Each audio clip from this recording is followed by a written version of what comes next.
देखें तो कहाँ है पवित्र भूगोल? पवित्र भूगोल वही है जहाँ हम अपने आप को ढूंढ निकालें बार बार।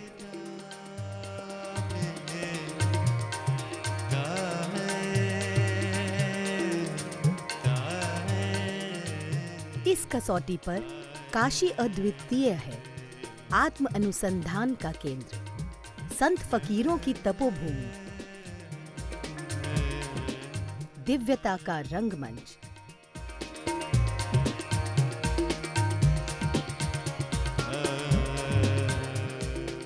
और सानिध्य के लिए स्वयं शिव।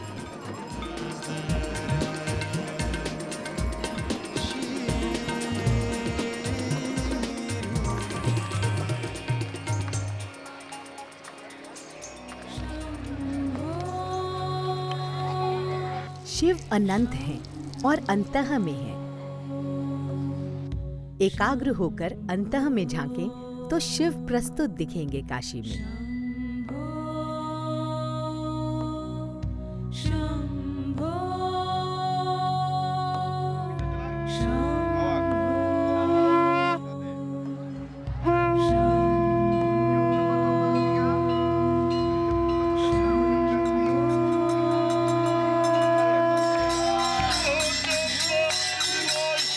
जहां शिव, वहां उनका फैन क्लब।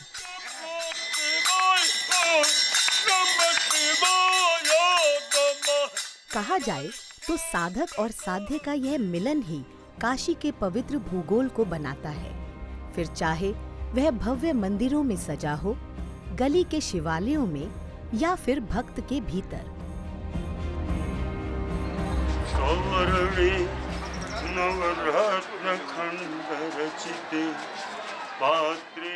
पंडित मृदुल मिश्रा पिछले 16 वर्षों से निरंतर हर सुबह शिव की प्रभात फेरी निकालकर अपने आराध्य का दर्शन कर रही हैं।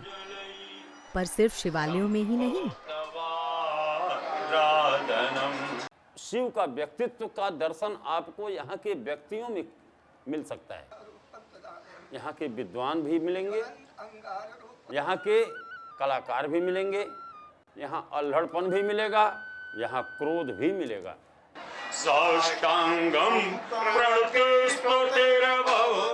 पर शिव को पहचानेंगे कैसे? पंडित मिश्रा से ही पूछते हैं। आनंद कंद हैं, अर्थात आनंद का वितरण करते रहते हैं और पापियों का नाश भी करते हैं। हत पाप वृंदम। इसके बाद वाराणसी नाथम, वाराणसी के नाथ हैं। फिर अनाथों के नाथ हैं। वाराणसी नाथम अनाथनाथम श्री विश्वनाथम शरणम प्रपद्ये। इसके बाद संपूर्ण विश्व के ही नाथ हैं।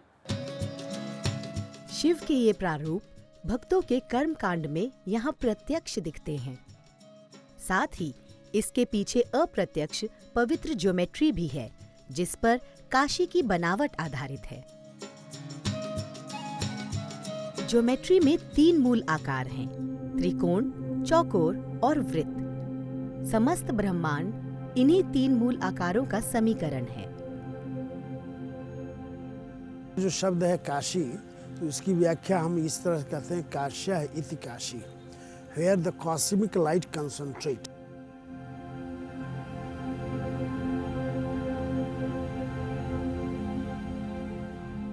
तो यहाँ ये प्रश्न उठता है कि हमें केंद्र चाहिए और त्रिज्या चाहिए।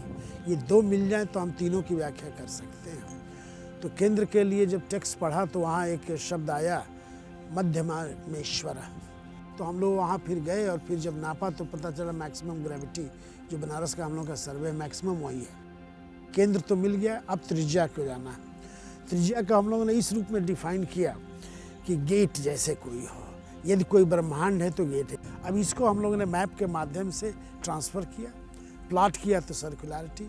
तो फिर कहा कि 4 दिशाओं के 4 स्वामी हैं, जो गणेश के रूप में हो सकते हैं, भैरव के रूप में हो सकते हैं, या लोकल कोई गण हो सकते हैं। जब देखा टेक्स्ट में तो पाया गया वो गणेश का ही दूसरा रूप है। तो इन चारों कोनों पर जब गए तो उसका भी यदि हम रेखाएं खींचे तो केंद्र कौन था, तो मध्यमेश्वर है। तो वृत्त हो गया, चौकोर हो गया, फिर है देवियों की बात है, या विष्णु की बात है, या शिव की बात है, तो उसमें 3 को प्रमुखता दी गई है। उन तीनों को फिर उसमें नाप के बैठाया। तो इस तरह से आप बोलिए कि 3 लेयर्स में, पहले हो गया त्रिकोण, फिर चतुर्भुज, फिर वृत्त। तो तीनों को जब प्लॉट किया तो एग्जैक्ट वो फील्ड में आने लगे, तो निश्चित है हम कह सकते हैं कि काशी इज ए कॉस्मस।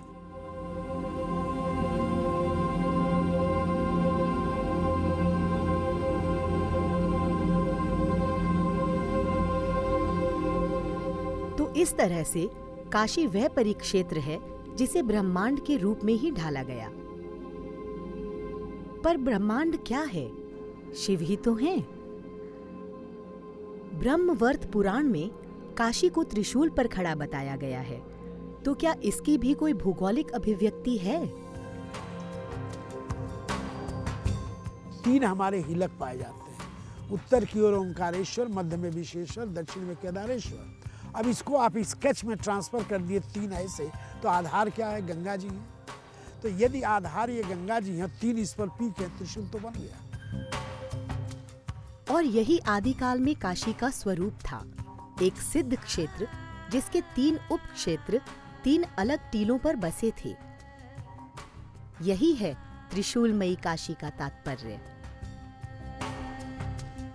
पवित्र भूगोल है तो उसकी यात्राएं भी हैं। यह भी एक मास्टर प्लान का हिस्सा है। इन सभी यात्राओं का अपना महत्व तो है ही, साथ ही यह एक साधन है साधक का, भौतिकता के परे कुछ छूने का।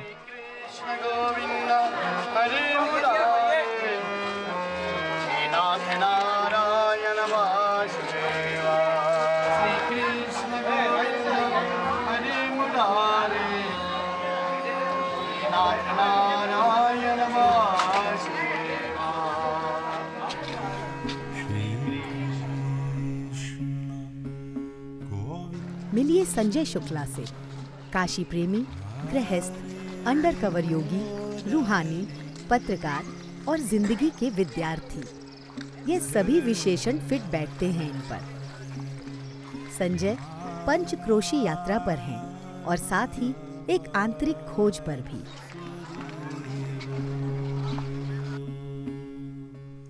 अगले 5 दिनों में 5 मुख्य पड़ावों से होते हुए 5 कोस या लगभग 75 किलोमीटर पैदल चलकर संजय ये यात्रा संपन्न करेंगे।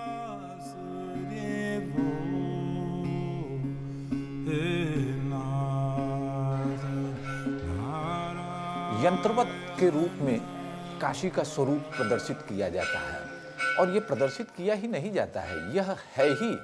ऐसे मानो कि यहाँ पे अद्भुत एक ऊर्जा का संचार यहाँ के वातावरण में होता रहता है।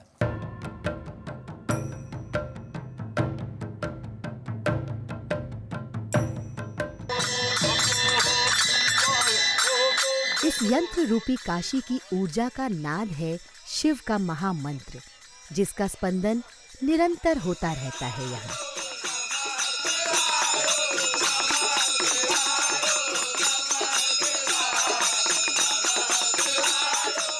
मंत्र ही मंत्र है। मन के अंतर से प्रस्फुटित जो शब्द है वही मंत्र है।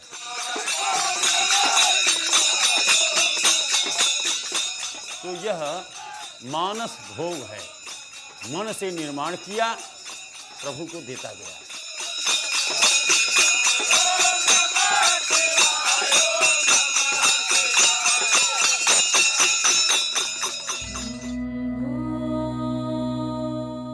समर्पण की इस धारा का गंतव्य है शिव। काशी एक महायंत्र है, साधक के लिए अपने साध्य तक पहुंचने का।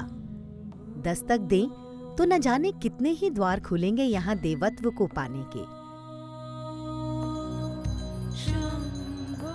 उन्हीं में से एक है योग।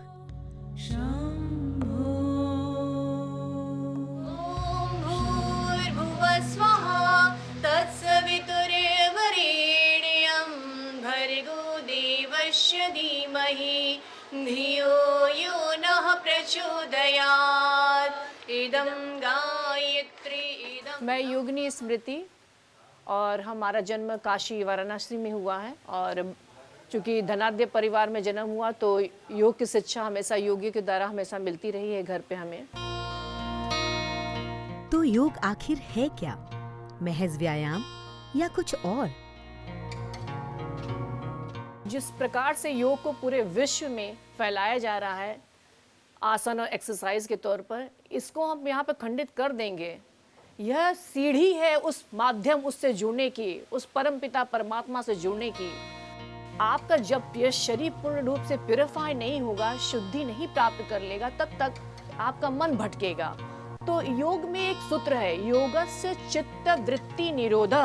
योग के द्वारा चित्त की वृत्तियों का निरोध होता है, न कि आसन करके आपका निरोध हो जाएगा।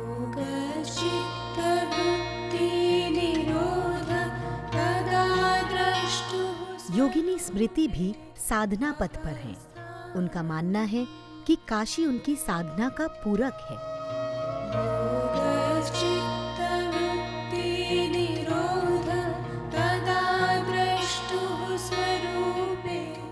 तो भगवान शिव ने इस स्थान को उनको बहुत प्रिय है, महाशमशान ये बहुत प्रिय है। अगर जब भी व्यक्ति को बहुत डीप ध्यान करना है या मेडिटेशन करना है, वो मणिकर्णिका पे ध्यान करें। वो स्वयं को उसको अनुभूति होने लगे क्यों वो पैदा हुआ है। आत्म अनुसंधान की जो प्रक्रिया है वो स्वतः ही क्लियर हो जाएगी। वो मैं कौन हूं की जो है मैं शब्द का वहां उत्तर मिल जाएगा मणिकर्णिका महाशमशान में आपको।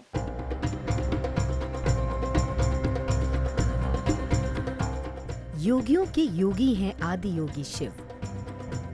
योगिक परंपरा के अनुसार शिव के ब्रह्म रूपी शरीर को स्थापित किया गया है काशी में।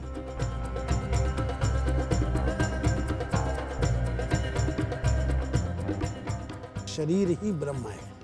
ये जो हमारी वैदिक सूक्ति है, तो इसको ये माना गया कि ये जो शरीर वो तो शिव का है। तो शिव केवल देव के रूप में नहीं बल्कि ब्रह्मांड के रूप में। तीन जो मुख्य हमारी नाड़ियां हैं जो मिलती हैं एक खास तरह से, तब पूरी एनर्जी का संचार होता है। ईड़ा और पिंगला और पीछे जो सुषुम्ना नाड़ी है, तो इसको ये हम बॉडी को ऐसे मोड़ दे दें और इस रूप में दिखाएं तो पिछला हिस्सा जो सुषुम्ना हो गया। तो आप जो ये बेंडिंग हो रही है ये गंगा जी है। ऊपर जो ये जा रहा है तो ईड़ा हो गई और पिंगला हो गई। और इसी के अनुसार से तीन ऐसी स्थितियां कायम की गई, जैसे शिव लेटे हुए हैं। नाभि हो गया मणिकर्णिका के पास हो गया जहाँ बंदी देवी के स्थान है, और इधर जो है चला गया शैलेश्वर का पैर है। और वहीं पाएंगे कि विष्णु का भी है। तो विष्णु का सर इधर है, नाभि इधर है और पैर इधर छूता है। और ये जो इस तरह का मिलन है तो कहेंगे अर्धनारीश्वर का अद्भुत रूप है।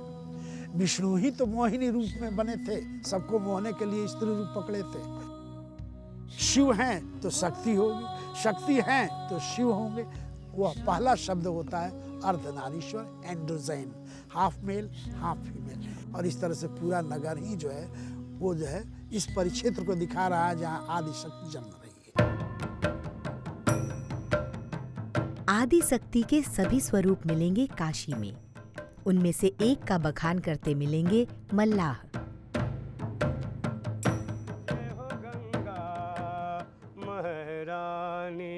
भवानी मैया जय हो गंगा महारानी, तेरो निर्मल बहता धारा जय गंगा महारानी।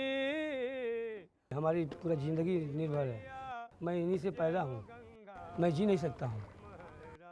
इस धारा को अगर रोक दिया जाए तो जी नहीं सकता हूँ मैं। जल ही जीवन है, ये मल्ला जल से पैदा है। गंगा आराध्य भी हैं और वर्तमान काशी में पंडित मृदुल मिश्रा जैसे कर्म योगियों का कुरुक्षेत्र भी। दानों में महादान श्रम दान होता है। हम श्रम दान के प्रयोग माँ गंगा के लिए करेंगे। जितनी हमारी क्षमता होगी हम उतना ही स्वच्छ करेंगे। स्वच्छ गंगा की यदि कामना करनी है तो प्रत्येक मनुष्य को अपने कर्म का दान अपने श्रम के स्वरूप में माँ गंगा में देना चाहिए।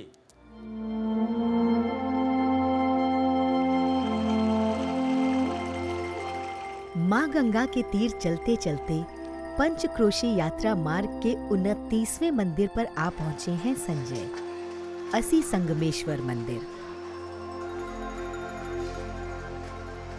यहाँ सहज ही इस पवित्र भूगोल का एक नया आयाम प्रस्तुत होता है, राम नाम।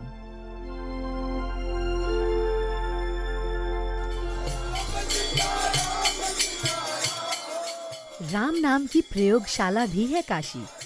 नाम लीजिए और तर जाइए। इस लेबोरेटरी की मास्टर क्लास दी स्वयं गोस्वामी तुलसीदास जी ने। राम की कथा, तुलसीदास की रचना और व्यावहारिक जीवन में उसका प्रयोग। एक मोटरसाइकिल पर इसकी दौड़ती भागती मिसाल मिलेगी काशी में। मैं राष्ट्रवादी विचारधारा का रामकथावाचक हूँ। रामकथा के द्वारा जन कल्याण करना ही मेरा मकसद है। पंडित सच्चिदानंद त्रिपाठी रामचरितमानस को विश्व गुरु मानते हैं। रामचरितमानस जो है प्रयोग शास्त्र है। इससे सरल साधन, सरल माध्यम पूरे संसार में नहीं हो सकता है। आप जिस भी स्तर के हैं, जिस भी श्रेणी के हैं, सभी के लिए सब ही सुलभ, सब दिन सब देसा, सुमिरत सादर समन कलेसा।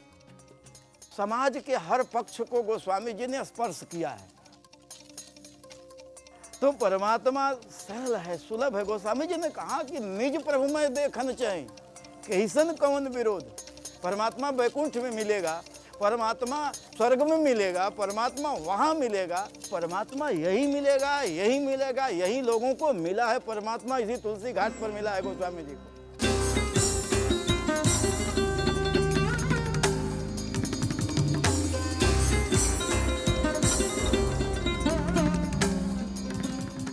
एक ही शक्ति का नाम है शिव, उसी का नाम है राम। क्योंकि वह मेरे में भी रम रहा, आप में भी रम रहा, सब में रम रहा, इसलिए वह राम नाम प्राप्त कर लिया। सर्वे रमन्ति सह रामः।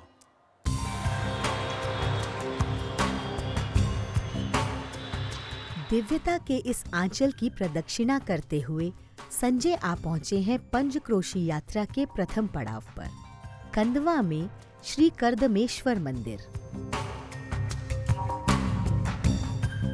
इस प्रथम पड़ाव में मेरे जीवन के ऐसे कई अनुभव यह मेरे सामने धीरे धीरे प्रस्तुत हो रहे थे। जीवन मेरे लिए यह इतना सुखमय है क्योंकि इन क्षणों में जो मेरे अंदर की जो बुराइयां होती हैं वह मेरे मन पे प्रभावित नहीं करती हैं, मेरे मन पे आच्छादित नहीं होती हैं।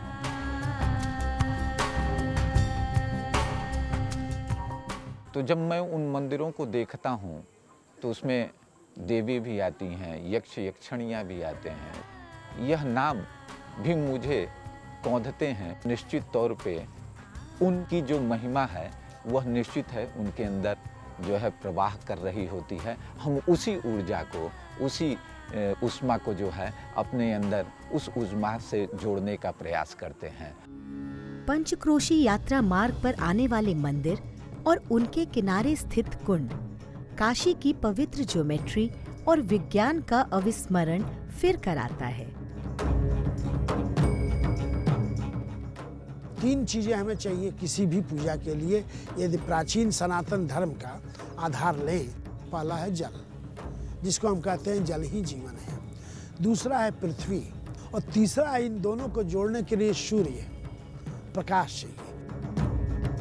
ये माना गया कि शिव शिवा शक्ति है। शिव और शिवा पार्वती के मिलन की जो लिक्विड स्थिति है गंगा की, उसको जल में जब डाला तो उसको कहा कि ये तालाब हैं, पोखरे हैं, कई शब्द प्रयोग हैं इसके लिए।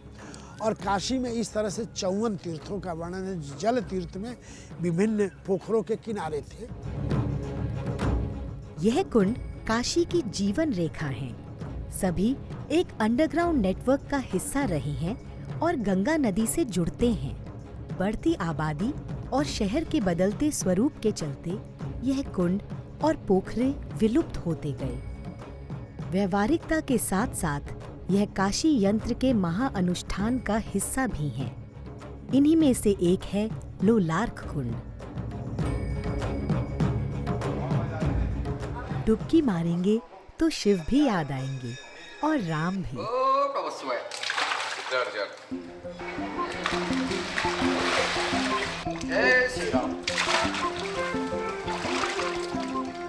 डुबकी मारने वालों में संतान के इच्छुक दंपत्ति भी हैं।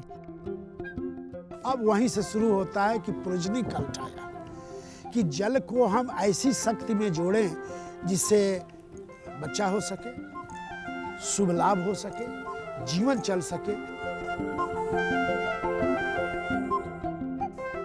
मुख्य पंडित जी की माने तो सफलता दर भी काफी हाई है।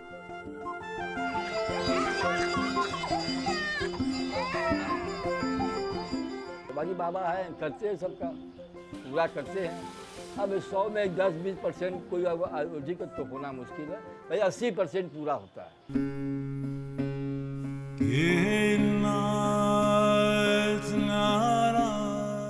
सब जीवन है, केवल जीवन, मृत्यु मिथ्या है।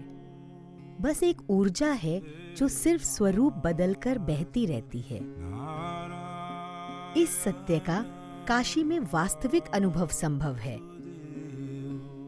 सब कुछ जुड़ा है एक ही सूत्र से।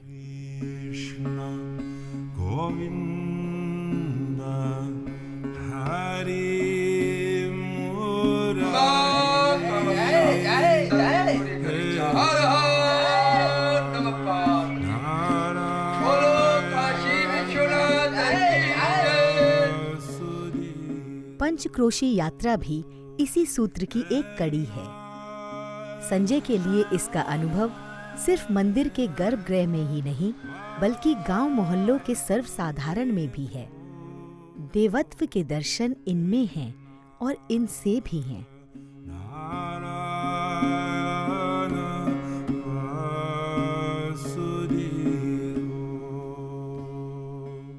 आत्मचिंतन, आत्ममंथन और आत्मबोध युग अनंत से इस साधना पथ पर चलने वालों के लिए काशी प्रेरणा स्रोत रहा है।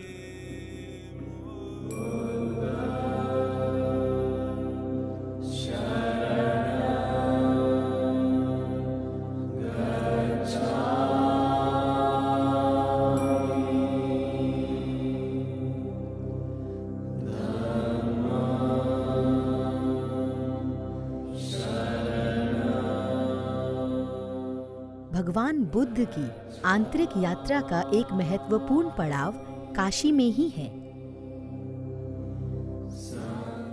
आत्मबोध के प्रकाश के बाद बुद्ध सारनाथ आए। यहीं आकर अपना सर्वप्रथम प्रवचन दिया और धर्म चक्र को चलायमान किया। क्या कारण रहा होगा इसका?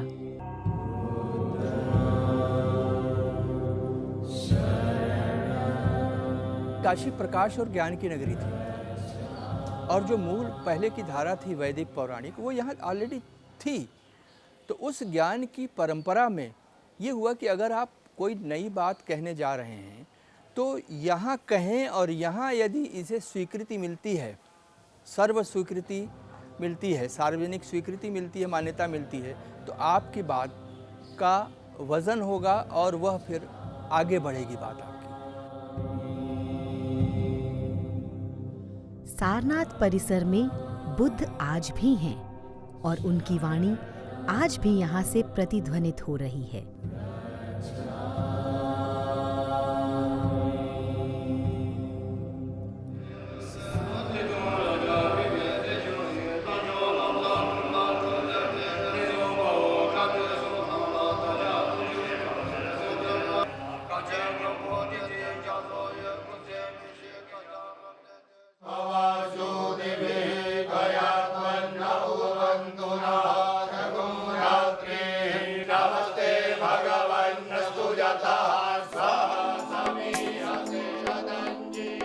शास्त्रों के द्वारा यह कहा जाता है, भगवान श्री राम ने इस पंचकोशी परिक्रमा को की थी, और रामेश्वर में भगवान श्री राम ने ही एक शिव जी की स्थापना की थी।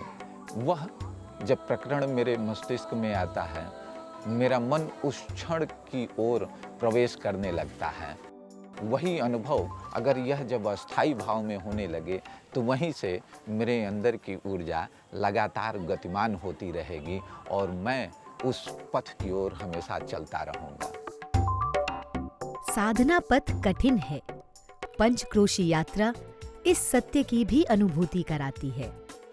यात्रा की शारीरिक कार्यकलाप, थकान यात्री को योगी बना रही है, तैयार कर रही है एक दिव्य संभावना के लिए।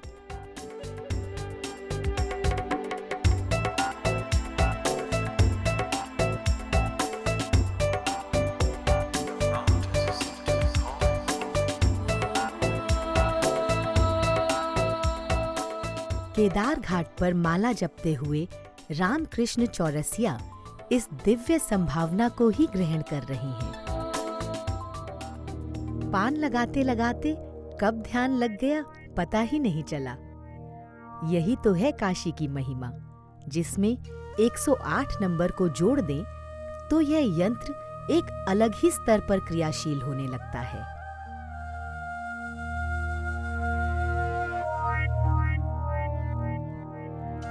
आप काउंट कर रहे हैं बीट्स को, तो 108 बार जब आप जिसको भी मान लीजिए, कोई नाम ले लीजिए, केवल एक बात याद रखिए कि उसमें आप एनर्जी के लिए कौन सा साउंड भर रहे हैं। साउंड एक ही है, वो है ओम। तो ऋषियों ने इसका प्रयोग बनाया कि बिना कुछ जाने तुम कर भी रहे हो, तो कैसे करोगे? तो पंचकोशी यात्रा करो। पंचकोशी यात्रा के लिए उस पर 108 मंदिर है। तो पंचकोशी यात्रा जब करे तो हूबहू वही माला है, वो कहाँ से कहाँ तक, जन्म से मृत्यु तक। और इस तरह से अपनी आत्मा, अपने भाव, अपनी श्रद्धा को आपने वर्ष पर्यंत के लिए शुद्ध करके एक नए दिशा में एनर्जी दे दी। ये है 108।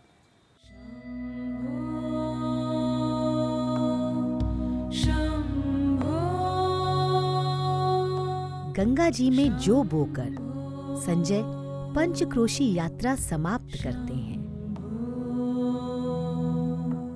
एक अन्य यात्रा चलती रहती है। सभी यात्री हैं इसके अपने अपने पथ पर। इसका पवित्र भूगोल सबके भीतर है। सृष्टि में राम में है, शिव शक्ति सब में है, एक ही है। काशी भी युगों से यही कह रहा है। क्या कोई सुन रहा है?